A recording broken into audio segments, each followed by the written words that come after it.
Yes, people, and we are back once again with a bang. Yes, sir. Episode 3. So we had a nice little, obviously, bit of a party, didn't we, lad? Yeah. Bit of a nice little groovy. Yeah, man. Groovy. Got the tunes on. But today we're going with a slightly different vibe. So lock in, buckle up, and let's get it.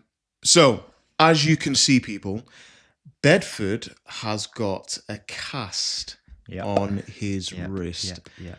And that kind of was a bit mad, wasn't it? I've been hiding it a little bit, haven't I? Yeah. Episode yeah. Been trying to hide it and all that sort of stuff. But essentially today, the kind of vein of what we're trying to do today is we want to talk about mental health, and particularly around men's mental health, but just mental health as a whole.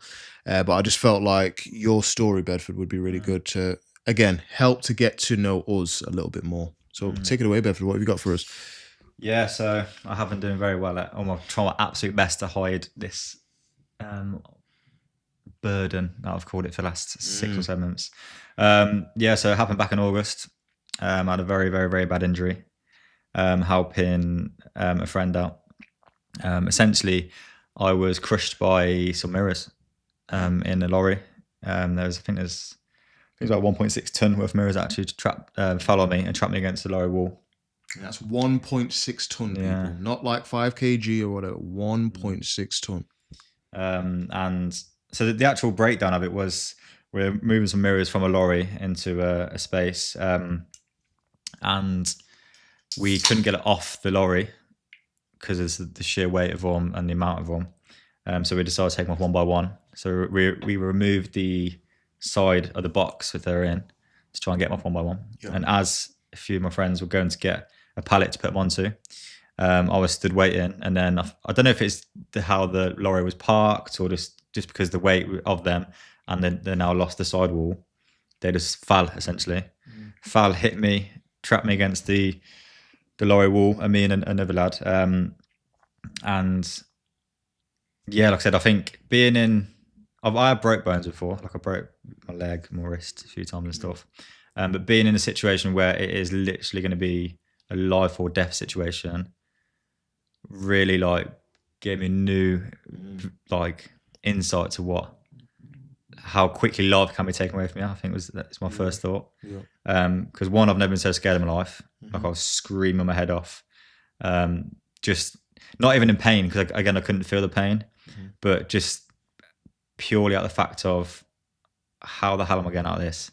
Because I remember looking around. There's a good 15 or so people there. I remember looking around thinking they're panicking because I think they're thinking how we're going to get them out of here.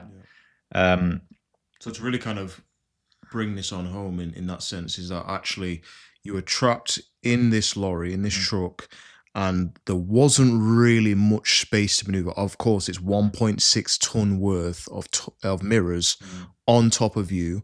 You've obviously tried to use your wrist quite clearly stop it, to maneuver and all that.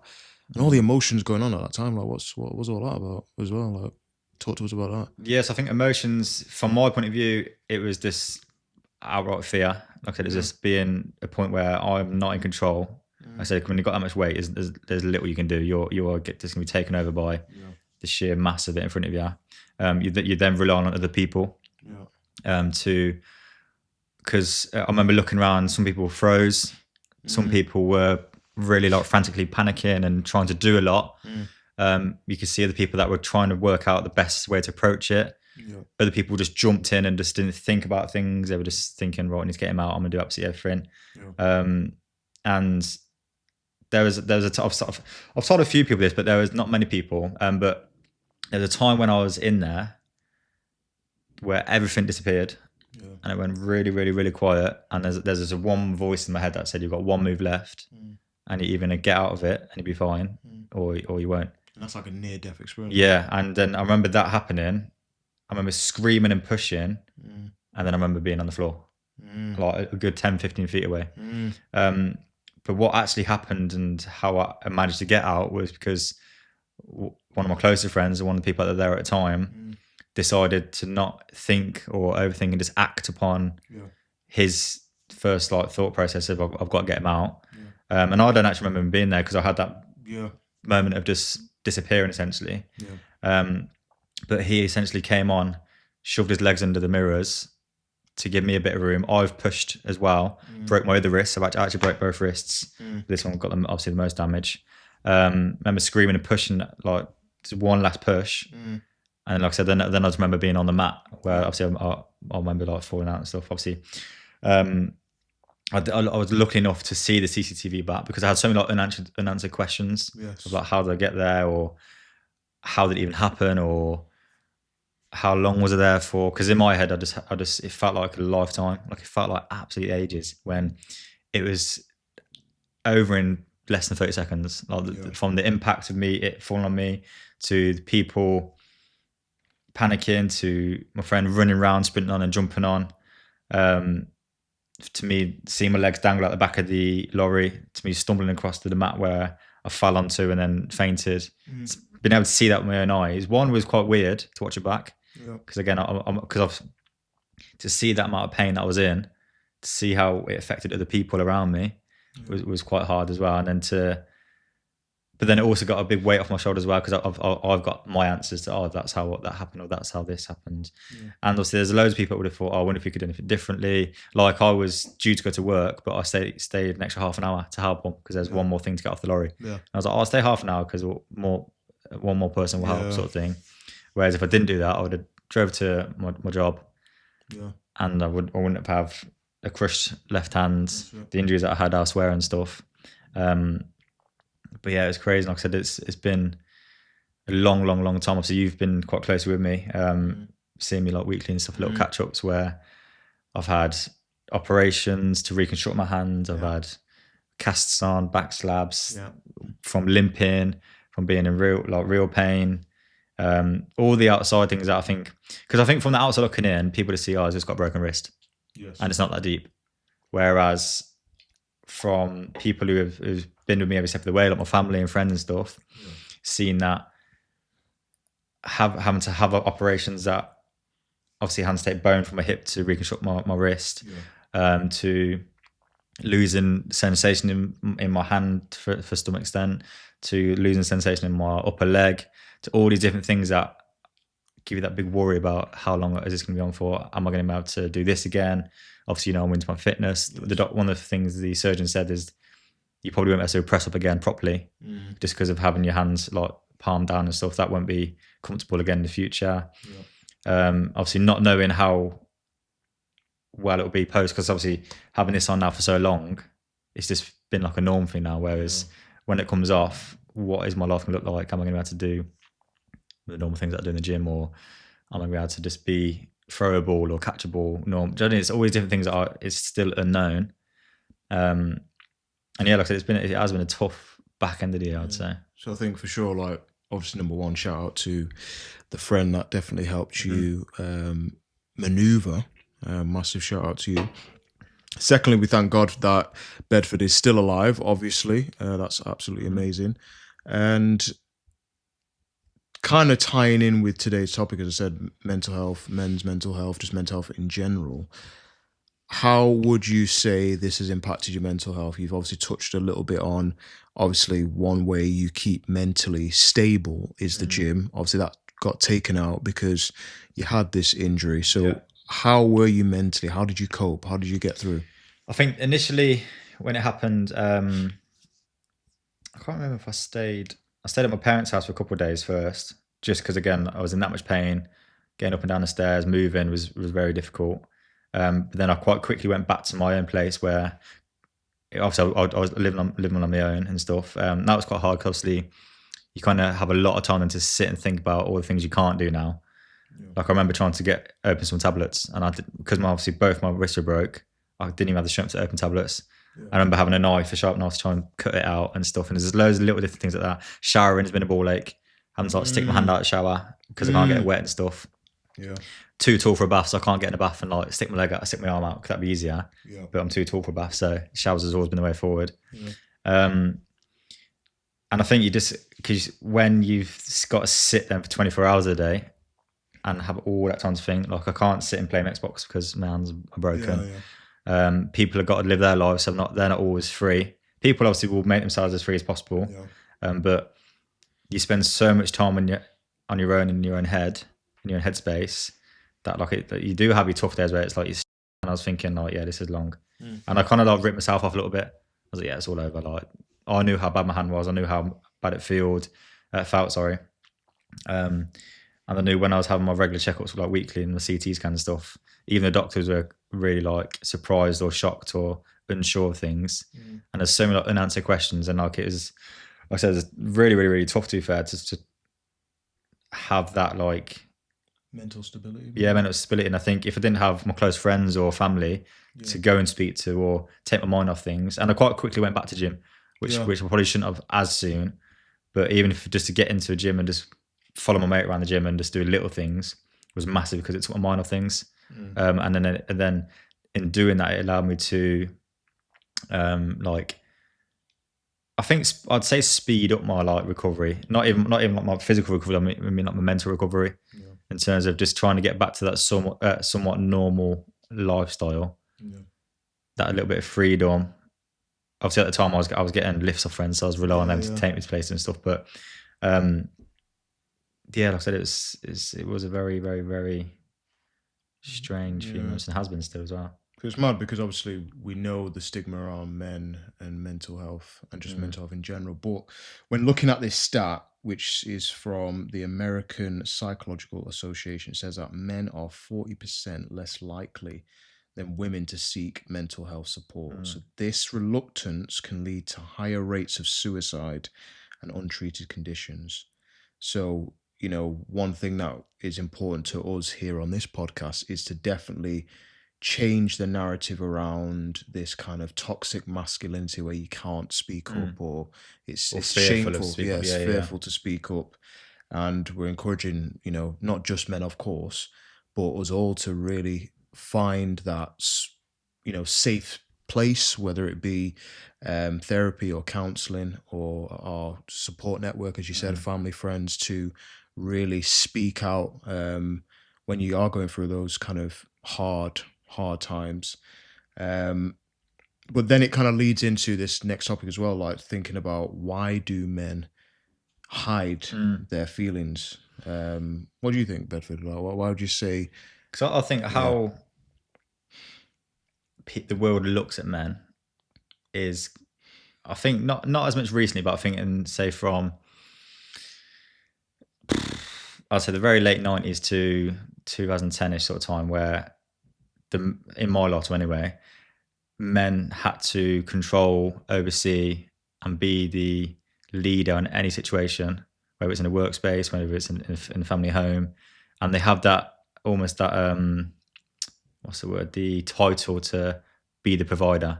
And when that gets taken away from a man, they feel like less worthy of that title of being, like I said, the man of the house, or the man of the office, or whatever, being able to really take control of things. But I think as society's kind of grown, and the help of social media and people speaking out, it goes to show that it's not like that anymore. Like men can take a step back, and if the support network around you is good enough and strong enough, you don't have to take everything on your own shoulders. And it's definitely about being comfortable in the uncomfortable. Like, there's no problem in being vulnerable. Like, you've been in this episode, you've been very vulnerable, very expressive of how you felt, the tumultuous times, the up and down times of obviously breaking the wrist and all the things that came with that. And again, just this other stat that I kind of found quite interesting from the American Journal of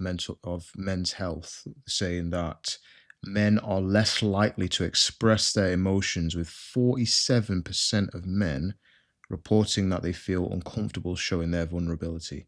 And this can then result in chronic stress, not just like little bits of stress here and there, but sustained stress, substance abuse, violent behavior, etc. So it does go to show, like, even forums like this, obviously you feel safe to be able to express what you just did there in Bedford about your mental problems, but it's so important for men, women to express these feelings and just feel comfortable in being vulnerable. There's no shame around that at all. And especially when, again, you're in that safe network, that safe place, whether, as I said, be therapy, counseling, your family, your friends. We here at Intro Extra are definitely supporting. And I think the one thing that I'd say as well is knowing the power of a conversation. Yes. Or just chatting, or just getting some, even if it's so little off your chest or your mind, just to not to get an answer from somebody, but just to release it rather than really holding it in and thinking, oh, I wonder what they think. Like, I think one thing that I've learned is, and trying to get better at, is just by talking. Yeah. Just to not express my feelings or my views and things, but just to talk about things that are going on in my head.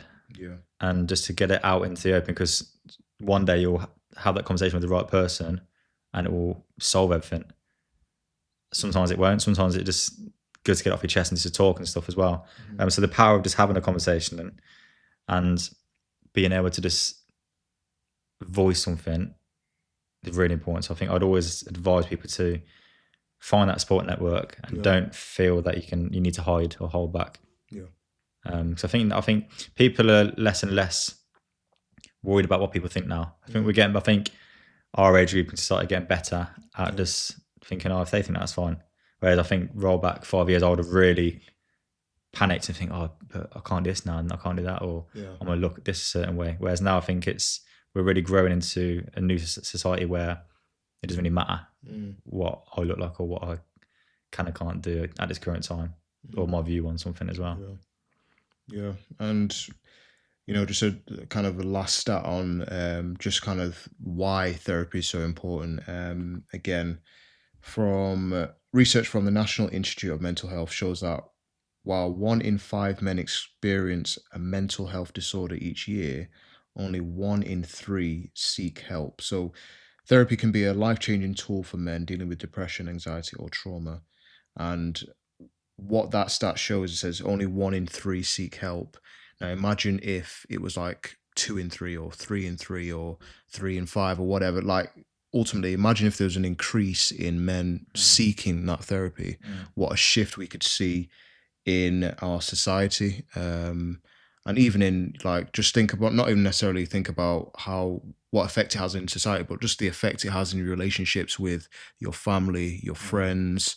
When we are able to go through things like therapy and counseling, it's really, really powerful. Obviously, I've got a degree in psychology, and just being able to learn the different kind of therapies and methodologies that are out there, I think it's really, really fascinating, really, really amazing how effective therapy is, really, to be honest. And even for myself, obviously, going through my own kind of mental, shall we say, hard times, I myself have been a product of therapy. Still, I'm going to therapy for certain things as well. So I can most definitely vouch that there is most definitely some power. I think from my point of view, I think I used, like, I've not gone to therapy or seek advice from a professional. I've now getting better at speaking to people close around me, because I think I've gone to my friends or family more so now out of confidence, purely because your close ones and your friendship circles or your family should be the ones that you can trust in, like, the dark times and the good times as well. So I've just got used to just speaking to my friends about things as well. So, and I think that's massive for me, because even in relationships or in whatever, roll back 2 years, I would never have said a thing. I would literally tucked it all away and tried to deal with it myself. But that, like I said, that just gets stronger and stronger in your head, doesn't it? And at some point it will implode or explode, whatever. So so bit of a deeper one today, guys. Obviously, we just felt that it was kind of apt for us to talk a little bit about mental health, and again, it really does help our conversation when we've got a live ongoing situation with Mr. Bedford and his cast. But I think ultimately, if you don't get anything out of this, the one thing that we would implore you guys to take away is that definitely seek advice, whether it be from therapies, different therapies, or counseling, or really feel comfortable speaking to family, friends, have that network out there, and also just use really healthy coping mechanisms like the gym, like taking walks out with friends or with a pet, for example. Really engage with those healthy coping mechanisms, because ultimately, in the long run, it's gonna really, really pay off. And also learning to be comfortable in the uncomfortable. And it takes time. It's a process. Sometimes we can rush and think, "Oh my days, like next week I'm going to be better mentally," but we have to really enjoy the process. I know it sounds a bit wild to say enjoy the process, but each step there's learning. I With think each like step there's you learning. learn at every step, whether it's good or bad, don't you? That's it. Yeah. I think it, like I said, even in like life, jobs, whatever, you have to sometimes fail to improve next time. Yes. Yeah. So sometimes you have to have the really tough days, tough evenings to improve next time when it comes at you again. Because life's full of them, always have these tough times. That's it. But yeah, man. Yeah. Different episode, isn't it? But Different episode, man. But I think it's important to have, because again, like I said, lads, men, boys, women, girls all have these tough times, because we're all human beings at the end of the day. So it's just knowing that regardless of people's situations, there's always a way out, isn't it? I think that's the one thing we can say from it. For sure. Well, guys, that's a wrap for episode 3. We hope that you enjoyed it, and we also want to again reiterate thank you so much for just following. Thank you so much for following, subscribing, watching, liking, telling a friend to tell a friend to tell a friend to tell a friend. And yeah, man, as we said, generous hearts win, and that's what we're going to be aiming to do. So yeah, bless up, innit? Yeah, man. Peace out. If you have been affected by anything that has been said in this podcast episode, please go to www.mind.org.uk. Over there, they have many different mental health services and support that could help you out. And also, Every Mind Matters. So that's www.nhs.uk /Every Mind Matters.